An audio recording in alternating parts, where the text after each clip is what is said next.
Entre terre et mer, au beau milieu de la région Languedoc-Roussillon et du département de l'Hérault, Agde, étape ultime du canal du Midi, surnommée perle noire de la Méditerranée pour ses constructions et monuments, comme la cathédrale Saint-Étienne, érigée en pierre basaltique. Agde continue la tradition de ce que veut dire son nom, bonne fortune, bonne ville. En bonne ville portuaire et commerçante, elle sait protéger ses artisans et en attirer d'autres. Promouvoir ses savoir-faire et ceux venus d'ailleurs, c'est le savoir-faire de la ville d'Agde. Nous avons été très heureux lorsque nous avons fondé notre communauté d'agglomération de prendre justement cette compétence. Et c'est autour de cette culture-là, que nous voulons aussi enrichir notre tourisme en cœur de ville, parce que ce cœur de ville, il est bâti sur d'abord la pierre volcanique, qui est l'essence même, la géologie de notre territoire, et donc leur montrer tous ces bâtiments un peu mystérieux qui reflètent notre histoire, à travers aussi ces artisans d'art, pour nous c'est un bel alliage. Et c'est en accueillant de nouveaux artisans et en les exposant en cette maison des métiers d'art en l'île aux Molières qu'Agde montre que ville et métiers d'art ne peut mentir.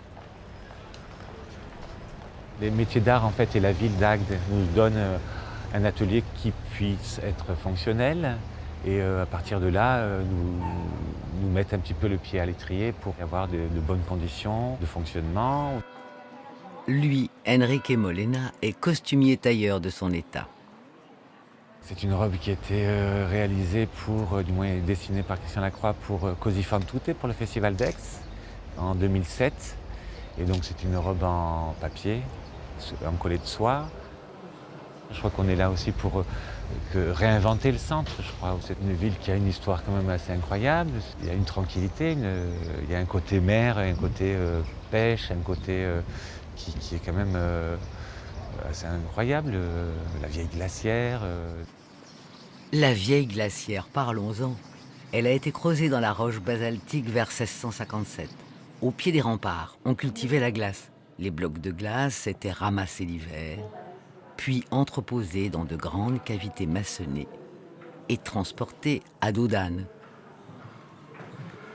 Ces marches d'escalier ont été réglées sur la longueur de leurs pas. Nous sommes donc, place de la Glacière, à 2 pas de la rue de l'Amour, réservée aux artisans. Je viens de Madrid et je crois que la première artiste des métiers d'art.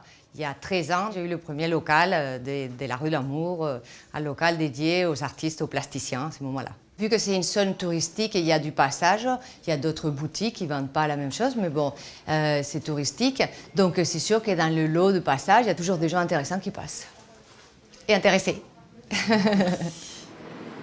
Et comment ne pas être intéressé, et plus encore, par cette œuvre du baron Pierre-Paul Riquet, classée au patrimoine mondial de l'UNESCO, le canal du Midi. Agde est son étape ultime, avec cette écluse ronde, unique en son genre, qui permet au bateau de tourner à l'intérieur.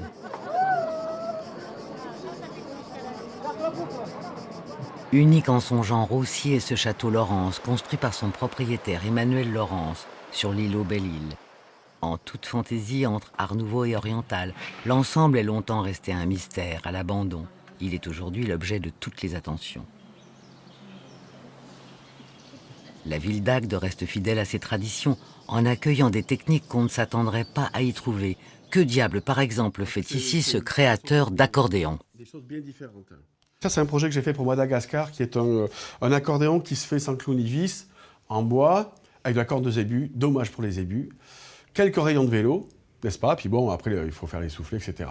Évidemment, à la campagne, on a toujours un papé à la retraite qui, ma foi, fait du flonflon à côté de chez vous. Voilà, donc déjà, ça m'a assez motivé. Puis j'ai commencé à réparer, à accorder, j'avais 17 ans.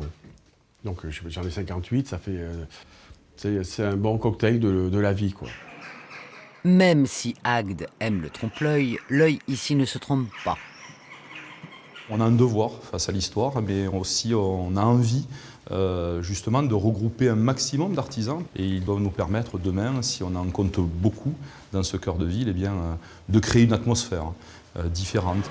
Mais Agde, c'est aussi la terre de la beauté féminine. Et les filles d'Agathée la grecque sont fières de maintenir et transmettre les traditions. Ça s'appelle le feston. La coiffe, c'est le sarré. Ce qui ne va pas toujours sans mal. C'est le bandeau. Attends, Pierrette. Sur une tête, c'est pas tellement commode comme ça. Ah, mais toi, touche pas à peine là. Et ça, on appelle ça l'embeut. Le peupet. L'embeut, le peupet, il est devant au sarré. Ça dégage la nuque. Et alors, ce qui se trouve, c'est qu'on ne peut plus croiser.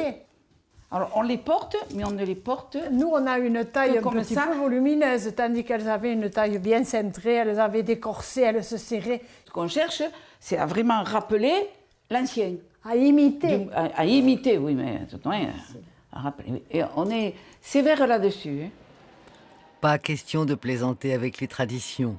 Apparemment, le message est bien passé.